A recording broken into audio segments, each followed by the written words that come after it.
CFWI area encompasses Polk, Osceola, Orange, Seminole, and part of Lake County. And you can see it's where the three water management districts of St. John, South Florida, and Southwest come together. And it's where the three water management districts, working with the utilities, DEP, and DACs, have been working to address the water supply issues. So what I want to focus with you on is, next slide, Francesca, is really summed up in this chart right here. What the region is faced with is they've been using about 800 million gallons a day on average over the last 10, 15 years. What we found is that they have an additional 50 million gallons a day of traditional groundwater that they can develop. The challenge that we have is that their demands are projected in 2035 to need 1.1 billion gallons a day. And that's also corresponds to about what the three water management districts have permitted in terms of the groundwater. Okay, so what we're seeing is that, or what we found is that they can only get up to about 850 million gallons a day of groundwater, even though we permitted 1.1 billion gallons a day of groundwater. So we're going to have to address that. And we're also going to have to find the supplies to meet those needs as we go forward. So what I want to focus on is the data and the efforts to come up with this one chart, essentially. Next slide. Let's see, well, you first have to start out, well, how much are we using? And again, you have the three water management districts that area is joined, so we had to take a look at the water use and find out that not only the total water use, but the different sectors of water use. Next slide.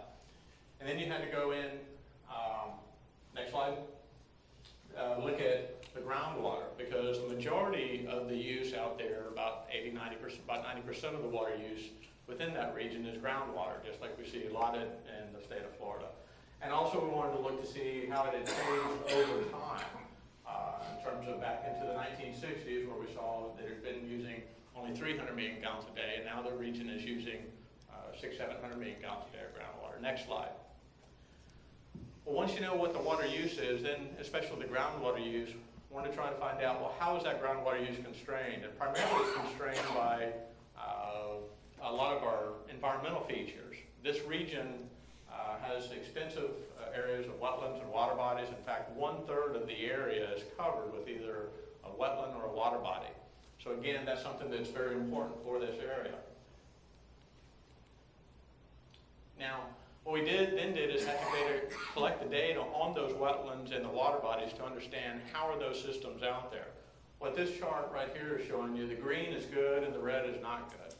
Green means that it's either an MFL water body that we have a long-term data set, or it's a wetland.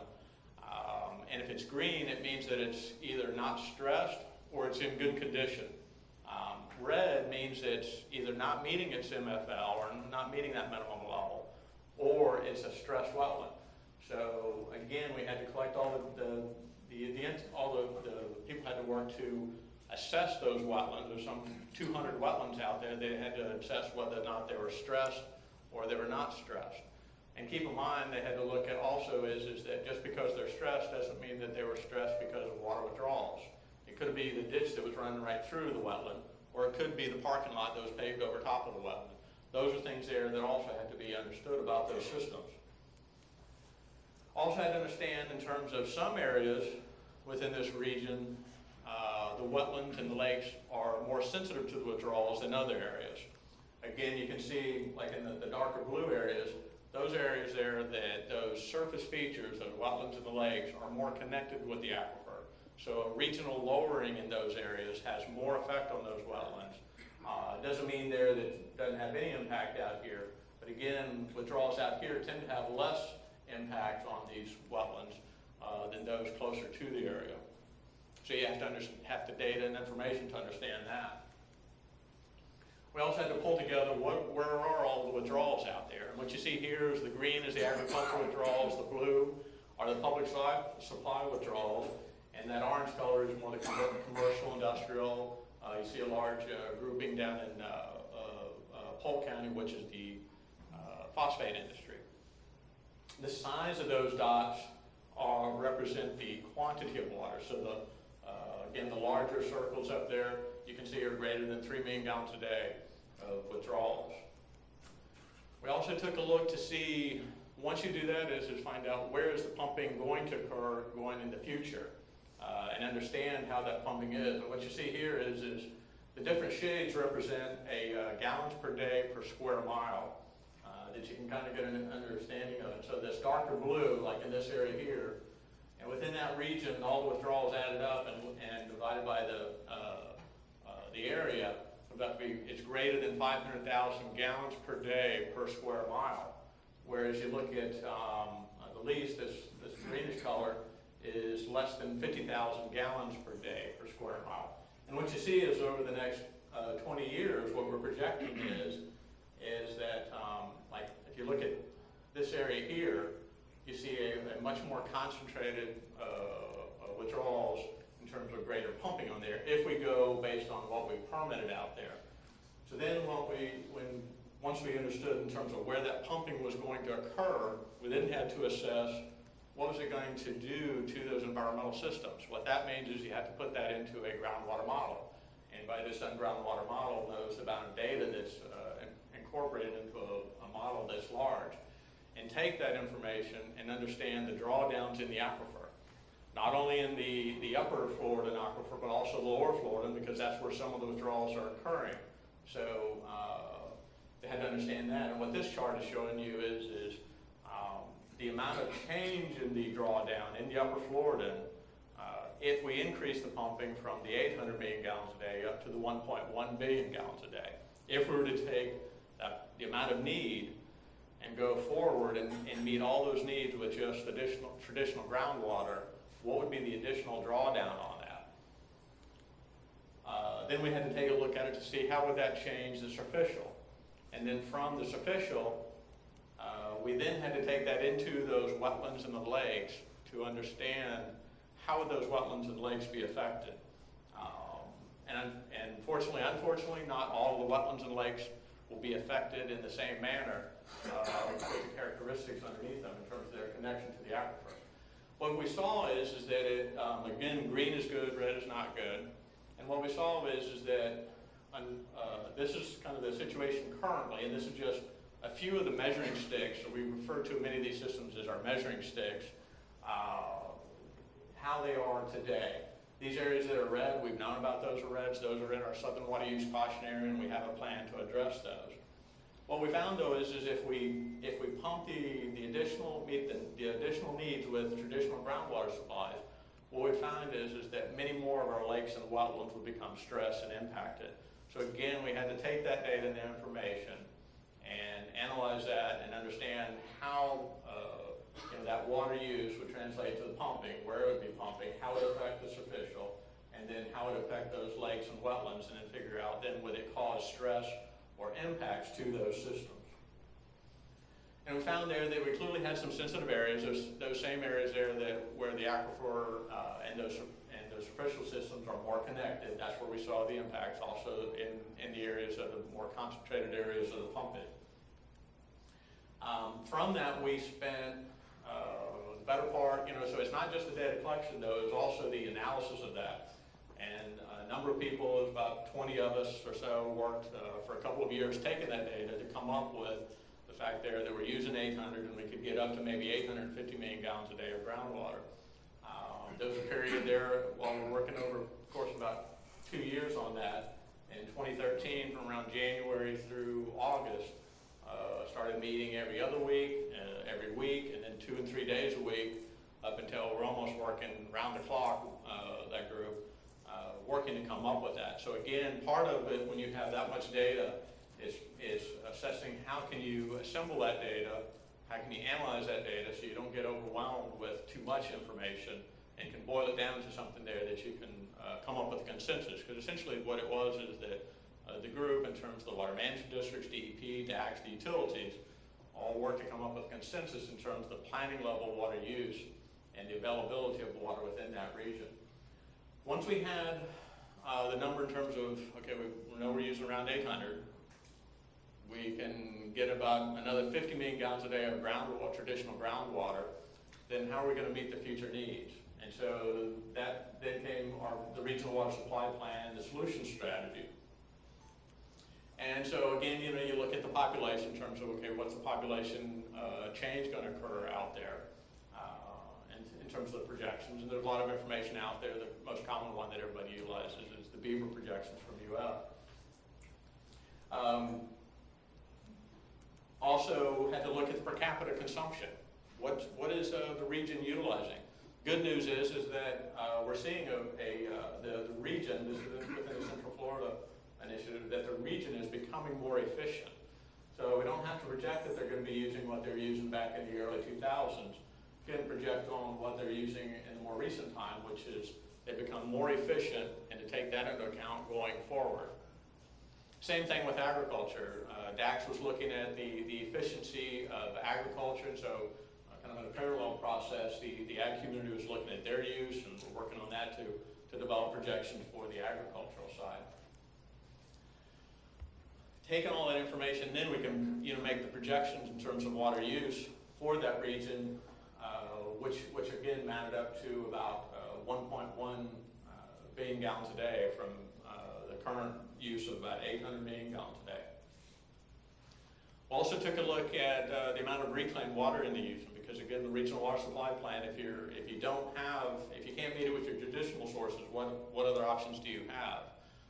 We looked in terms of the reclaimed water, and this is came out of the efforts on the SB 536 that I think you'll hear a little bit more about today. And one of the things we found is that this region is doing very well in terms of the use of their reclaimed water.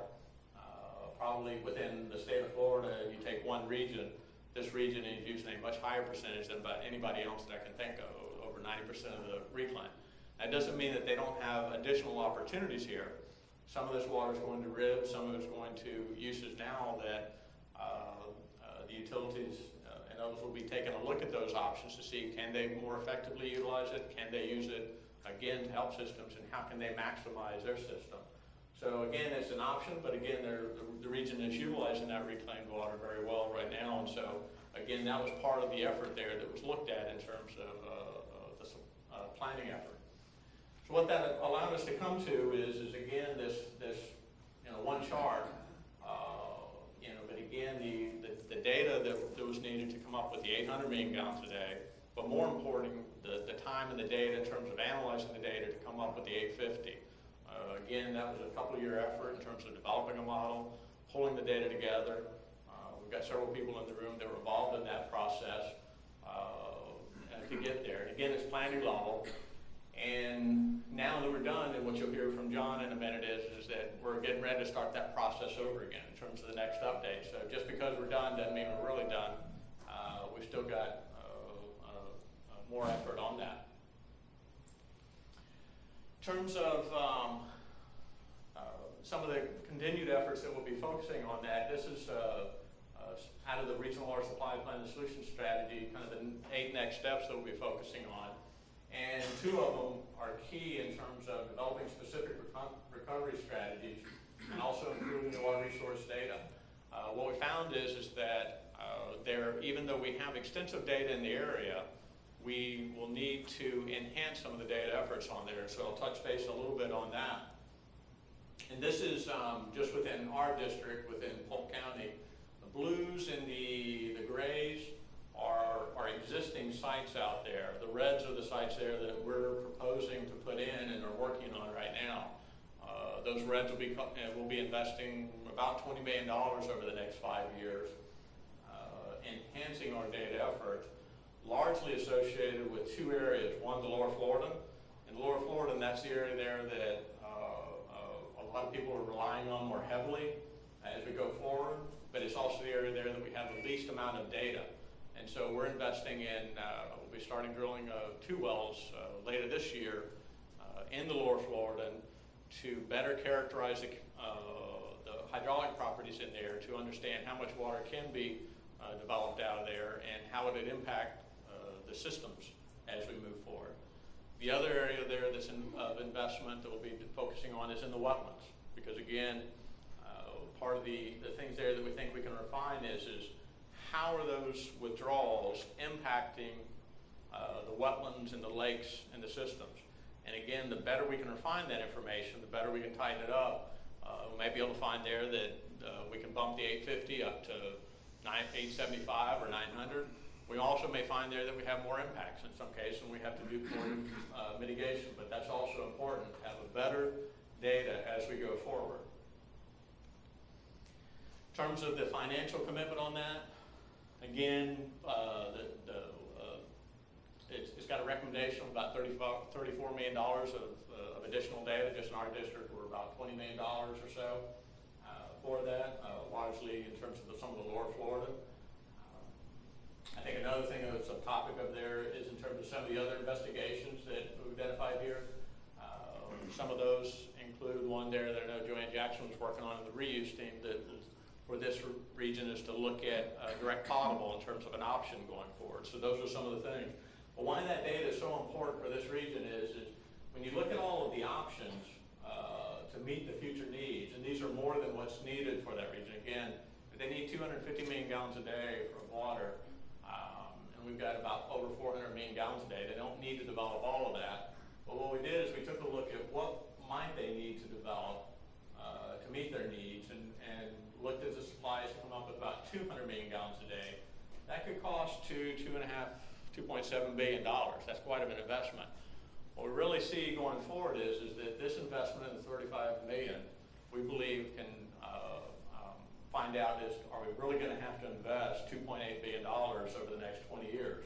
I mean, one of the easy things is simply looking at the demand projections. If the demands don't increase as much as we're thinking, then obviously you don't need to build supplies that are not needed within that time period, so you can prolong that. Or if we can invest more in conservation and push out the need for those more capital-intensive projects, then you can do that. But it's also looking at those environmental systems in terms of getting that data to better refine our estimates, to find out, do we have some additional areas of groundwater that can be developed without causing impacts, or can we find ways to mitigate some of those impacts more efficiently, so again, that we can reduce this cost to the $2.7 billion. Those are some of the things there that, again, are very important as we go forward and taking a look at that. A lot of this is the same thing that we found within the Tampa Bay area where we've gone through the water wars, and now we're seeing the recovery in that system. And same thing in that area between Tampa Bay Water, the member governments, and the water management districts. We're investing very heavily in getting better data, analyzing that data, and working together collaboratively instead of each of us having our own sets of data and then arguing over that data, working together to get that information and collaboratively agreeing on that information and moving forward on that. So largely that's what we see. This is a great model in terms of the collaboration between the districts, DEP, DAC, the utilities, and all the stakeholders to move forward on that. And again, if you want more information out there on that in terms of the data, all that information is out there on the website, and quite extensive reports, and there'll be more documentation as we go forward that you'll hear some from John in a little bit. So with that, I'd be happy to take any questions. Yes. So Mark, you talked a little bit about the data itself as far as putting wells in to collect data. But can you talk a little bit about the type of modeling, the merit model, both subsurface and surface, and how the water management systems are trying to work together to make that data set comprehensive and collaborative? That's the first part of the question. Yeah, we've got a, one of the technical teams is the HAT, the Hydrologic Analysis team, and they've been working for the last several years. Started out first contracting with the USGS to develop the basic model. After we got it from the USGS, everybody agreed, the utilities and the districts agreed that we wanted to enhance it, so we spent another year or so enhancing that model, and then using it in the results we've got that now. Since that time, they've been working over the last 6 months or so to identify further enhancements in the model. And we'll be investing probably in the order of $500,000 to $1 million over the next 2 years and updating that model. Some of the boundary conditions that you saw that are of particular concern around the edges of the model, so they want to enhance that and enlarge that to essentially the coast, both the east and west coast of Florida, to again, so that along the boundaries that are still within the Central Florida area, we're not seeing some of the boundary effects of the model. They've got several other enhancements that they're wanting to do, and everybody's working together to enhance that over the next couple of years. I know we'll be contracting out a lot on that, and that model will be provided in terms of updates for people to review, including a peer review process that we'll be building into this one. So it's not only just everybody working together on it, we'll also we'll have, I think, 2 or 3 peer reviews as we're going forward in terms of identifying areas of concerns and then trying to work to get that incorporated. Right now, the schedule for that is to have that updated by 2017, so that then it can be used for the next update of the Regional Water Supply Plan, which is like in 2020. But again, there's a whole team that'll be working on that, that's very much involved in that. Bart? Being in the CFWI, I haven't followed everything exactly what you're doing, but the question I have is, in the beginning of it, I know that you have 3 water management districts with differing regulations, and how has that progressed? When you look at all this network groundwater and surface water, have you 3 worked on consolidating your regulations so that you're not competing against each other or having conflict?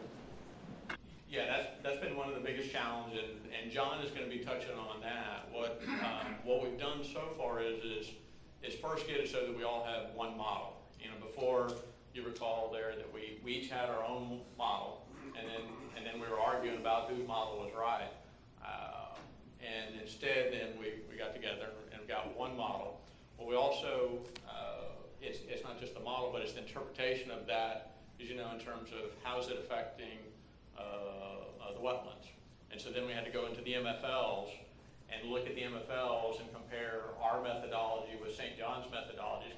And we found that while we have some different approaches, they're largely the same, and we looked at several of them and took their numbers and compared it to our numbers, and we found there that if we translated them into our ways, or ours into their ways, whichever way you want to look at it, some on the lakes that we looked at were maybe a 1/10 of a foot difference. And so we found there that there was more common ground there than what thought. So what that then allowed us to do is to look at those systems and look at the model and all agree in the same fashion in terms of, is that causing an impact to that system or not? And that was the way we got at least through the planning level effort. Where you're asking now is that's kind of that starting point, and that's really where over the next several years that John will be touching base on, is that we still have the work in terms of the regulations, in terms of how do we go forward. And so this is kind of the first step, but there'll still be more steps there that will need, and that's what you'll be hearing about CFWI probably over the next several years. Yes. And one of the graphs there, and showing the consumptive use permit for utilities, people use versus agriculture. Is it still a 50-50 basis based on the population going up? Public supply exceeds agriculture. I think public supply is now about 60% of the use, and I think agriculture about 30-40% of the use. Yeah, it's shifted. Back in the day, agriculture was the large use, and what we've seen throughout, I know in our district and within the CFWI area, we've seen that over the last 20 years shift to now public supply. And what you're seeing is ag is continuing to get more efficient as public supply, but you're seeing population growth, whereas ag is staying more stable, and they're trying to find more ways to utilize their existing lands. And using reclaimed water in some cases and other sources, surface water and other sources.